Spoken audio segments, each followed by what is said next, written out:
Hey, how y'all doing? I want to get in the Bible study here. We're in the book of James, chapter 5. We're going to start with verse 1 and go through verse 6. And like I've told y'all a lot of times, I don't know it all, don't understand it all. And I thought, when I first started looking at this, I was like, well, it's just 6 verses. But there's a lot going on in these 6 verses right here. And with God's help, I'll do my best job. And I don't want to mislead anybody. But we'll get into it. Verse 1. James says, "Go to now, ye rich men, weep and howl for your miseries that shall come upon you." And I think he's saying, let's look right now, you rich guys. Think about it.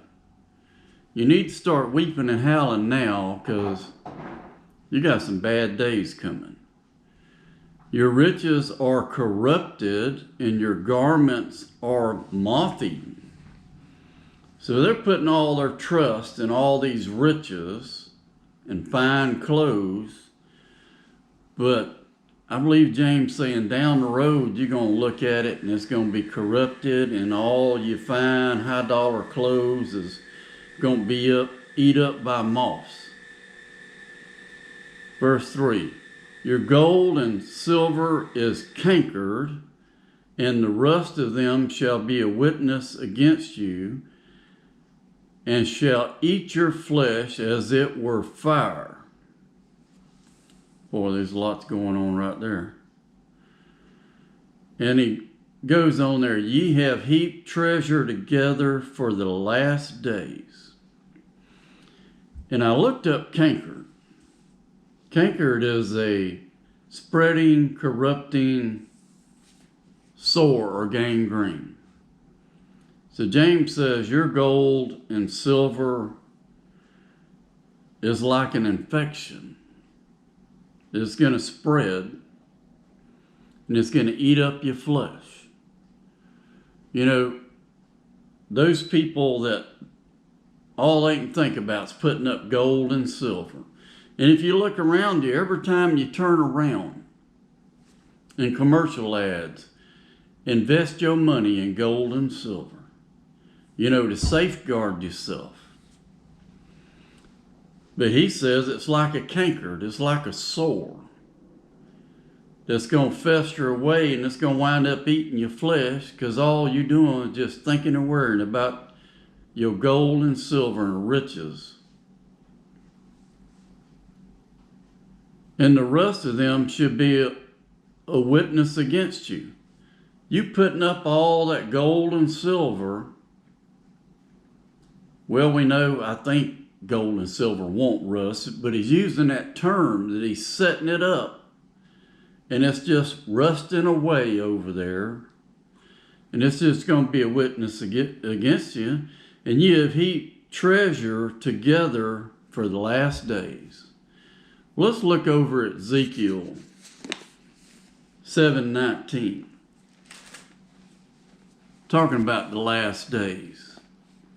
Ezekiel 7:19, "They shall cast their silver in the streets." So here these people have been putting up their gold and silver.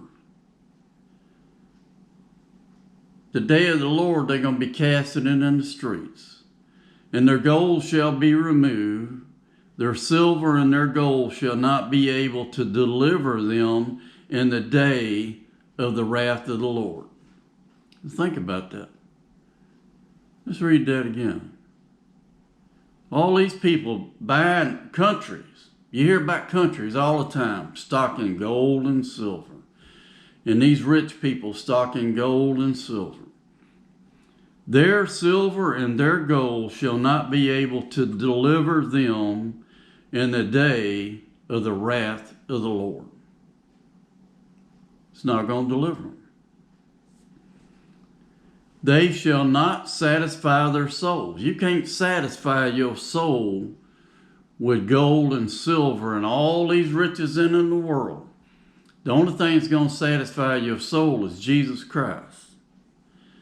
Neither fill their bowels. You can't eat that gold and silver.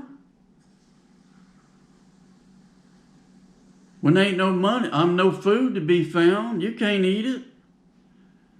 They'll just go to casting that silver and gold in the streets. They can't eat it. Because it is the stumbling block of their iniquity.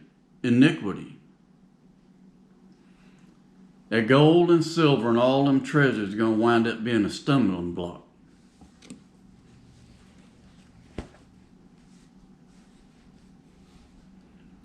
Verse 4, behold, the hire of the laborers who have reaped down your fields.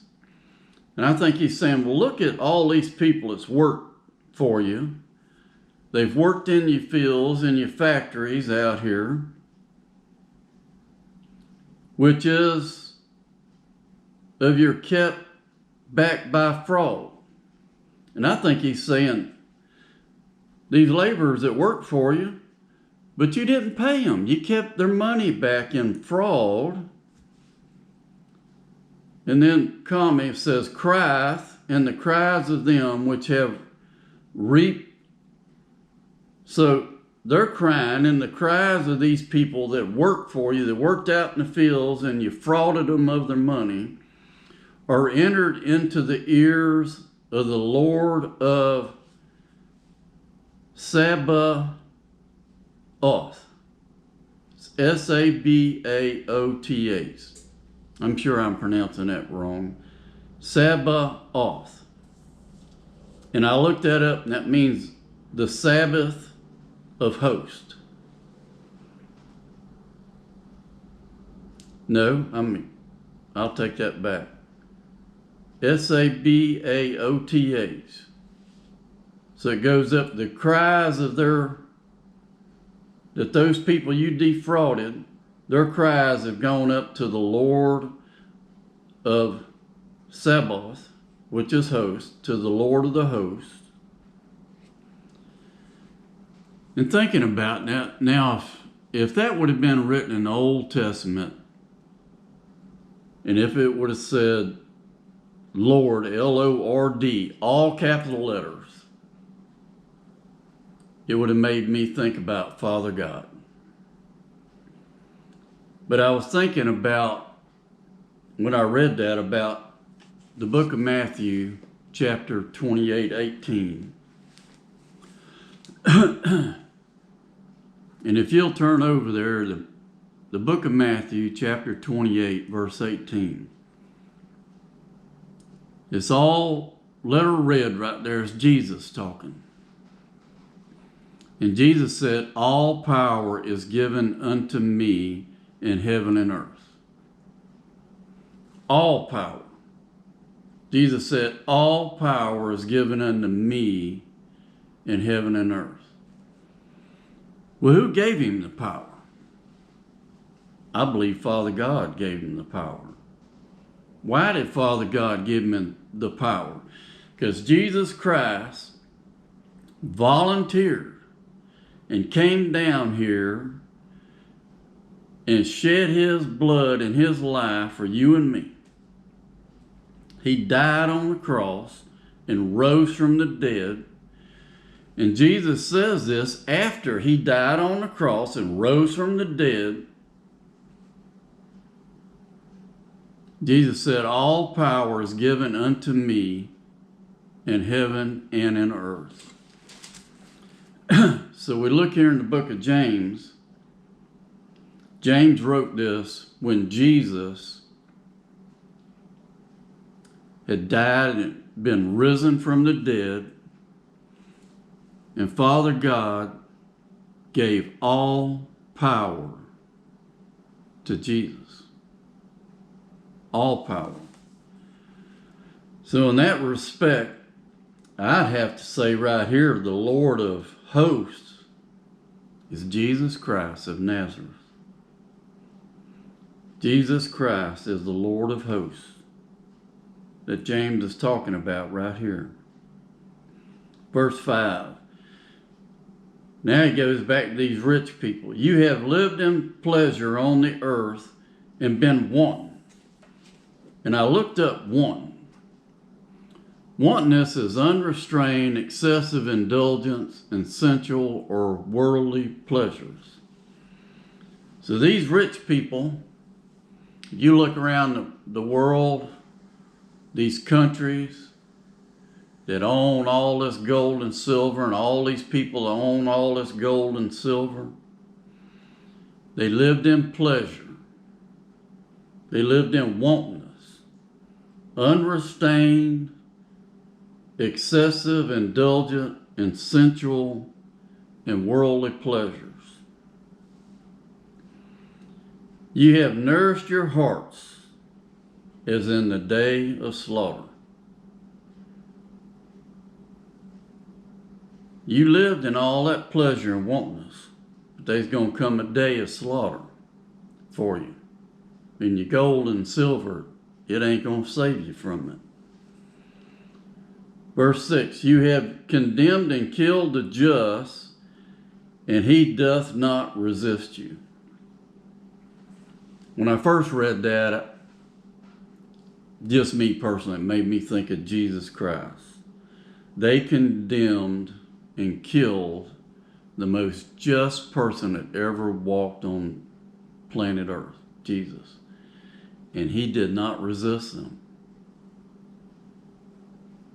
I first thought that.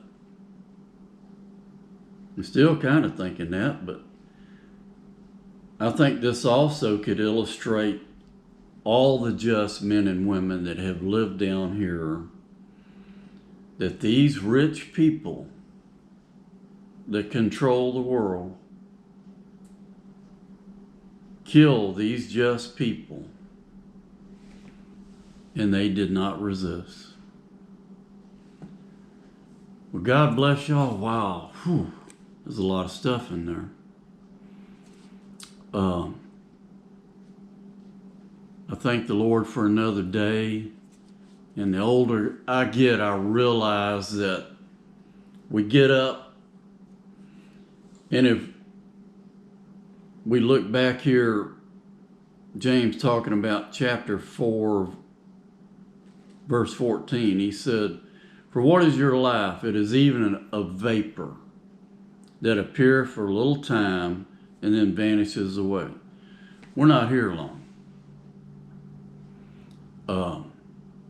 Thank the Lord for today.